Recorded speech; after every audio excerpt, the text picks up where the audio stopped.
注意看，阿 sa 接到队友的求助，才刚刚开始起步，一道红色的尾灯一闪而过，堪比光速，而如此快的速度大幅度变道，居然还没有出现失误，看来这老哥确实是有点技术。让我们来看一下老哥能否趁这个机会和阿 sa 一决胜负。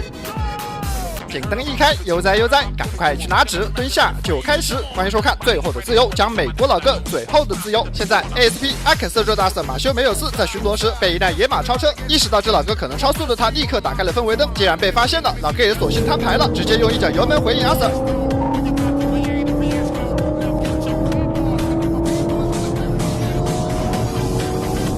听得出来，道奇充电器只是转速拉满，明明起步的时间并不比老哥晚，但看着老哥的尾灯，此刻却有一种无力感。随着时速来到200，落后的距离丝毫没有缩短。拥有这么强悍的动力，也难怪老哥如此大胆，上来就直接硬刚，用速度和阿 sa 叫板。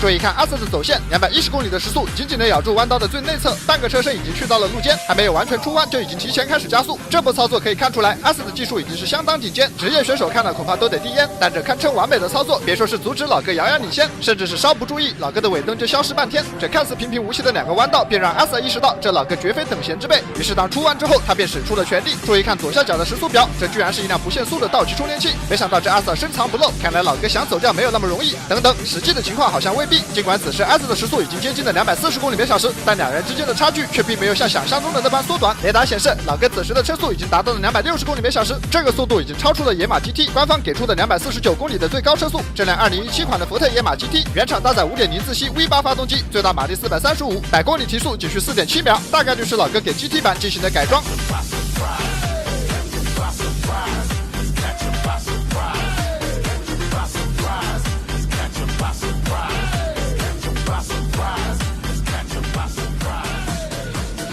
随着一阵全速怕什么怕，雷达检测到的数字让阿 sa 觉得恐怖，178英里，换算过后就是285公里的时速。好家伙，这个车速已经打破了上次 GTR 278公里的记录，这堪比高铁的速度，叫道奇充电器如何顶得住？尽管心有不甘，却也只能眼睁睁地看着老哥消失在夜幕。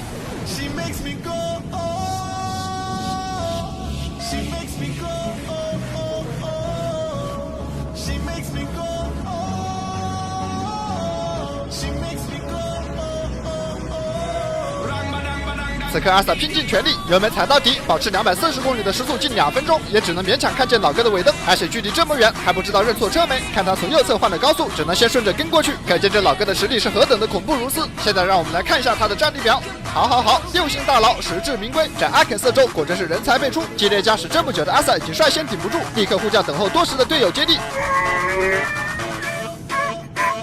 这位名叫安东尼的阿 sa 一听说老哥过来了，立刻开灯提前起步。他所停的位置非常有讲究，是个岔路口，这样就算跟不上，至少知道老哥去的方向，看似做好了准备。但当老哥的尾灯一闪而过时，阿 sa 才意识到自己的准备可能还不够充分。老哥的这波超车可谓是相当极限，如此大马力的后驱车还敢这般操作，这种速度稍有失误冲进沟里都算轻的。但这老哥不仅强行完成变道，还超过了一众 NPC， 感受到了老哥的厉害。安东尼丝毫不敢懈怠，立刻就全神贯注进入了状态，不给这老哥点颜色瞧瞧，还以为 ASP 都挺菜。随着阿 sa 的一顿底板油，车速已经接近了120迈，近200公里的时速确实很快，但老哥依旧领先500米开外。尽管用尽了全力，但似乎也并不影响老哥对他们 say goodbye。这第2位阿 sa 匹配赛不到1分钟，就眼睁睁地看着老哥消失在夜幕之中。这老哥今天是准备1传2的节奏。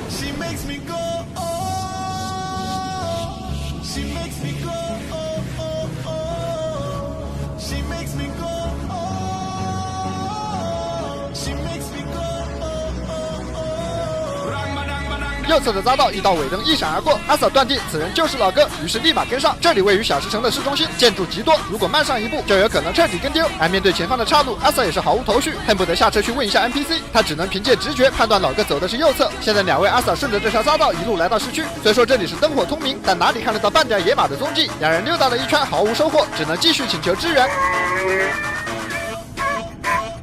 这么大一座城市，别说是2位阿 sa， 就算是20位，想要找到老哥也如同大海捞针一般。这2位阿 sa 的实力虽然了得，但却依旧没能阻止老哥消心的步伐。虽然没追上，但是累着了，回家必须奖励自己一把，务必要和妙界 Z6 软硅胶按摩足浴桶匹配一把，这可是养生路上的好搭子。3段式足底按摩，就像阿 sa 在脚底追捕，脚一暖，气血一通，手速直接起飞。原来每天泡脚像消心一样轻松，血液循环起飞，手脚不冰，睡眠不醒，连肾都表示这波可以。35到48度恒温，再也不用蹲着试水温，加高桶身，小腿全泡进去，这波操作舒服。3段式足底按摩，模拟人手触感，来回顶揉脚底穴，淤堵的经络被打通，再丢个药包进去，涌泉活水一冲，加0秒变 SPA 管。我现在每晚泡个10几分钟，不仅睡得香，还能提升免疫力。泡完也不用抬起来倒，排水口一开就完事儿，安全也到位。创新升级了 UV 管路杀菌，细菌无处藏，一家人轮流泡也不慌。现在评论里专属券，直接抵价入手，送运费险，还额外加60袋泡脚药包，1年质量问题免费换新，2年质保，自用送礼都合适。而老哥开到285公里的时速，也刷新了阿肯色州的历史记录。这一波跟不上，确实不能怪阿 Sir， 得怪局长没给他俩配地狱猫。算了，与其逼自己一把，不如放自己一马。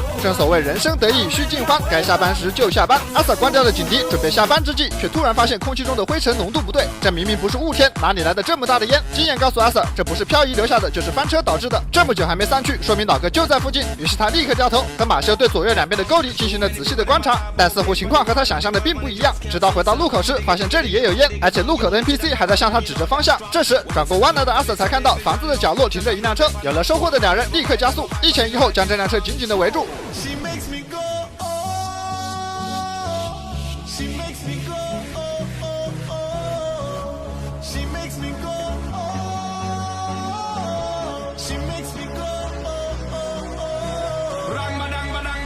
没有想到居然还有反转，老哥在下高速之后经过路口时，因为打开色盲模式被 NPC 给蹭了一下，由于车速太快，最终失控撞到了房子。经过调查，这位老哥名叫肯德里克普莱斯，他将被指控超速行驶、下车逃逸、鲁莽驾驶和拒捕。而阿 Sir 更为好奇的是，他这辆车为什么能跑这么快？后来从老哥口中才得知，他给这辆野马增加了涡轮，马力达到了678匹，哪怕是遇见地狱猫都有一战之力。但是可惜，这辆野马以后就要归 ASB 了。一想到这里，老哥是哇的一下就哭了出来。还有比这更惨的吗？当然有。经过调查，这位老哥居然还是在假释期间，他曾经因为绑架、抢劫和盗窃被判了40年监禁，但仅仅在里面进修了7年，就获得了假释资格放了出来。现在他之所以哭得这么惨的原因，恐怕是他自己也知道，这辈子可能都不会再出来了。别哭了，凡事都往好的方面想，至少这辈子都不用再打工了，不是？在这里，我推荐这位老哥去看一下狱中导师布兰登贝克的著作。好了，随着这位6星大佬失去了自己最后的自由，本期的节目到这里也就结束了，感谢大家的观看。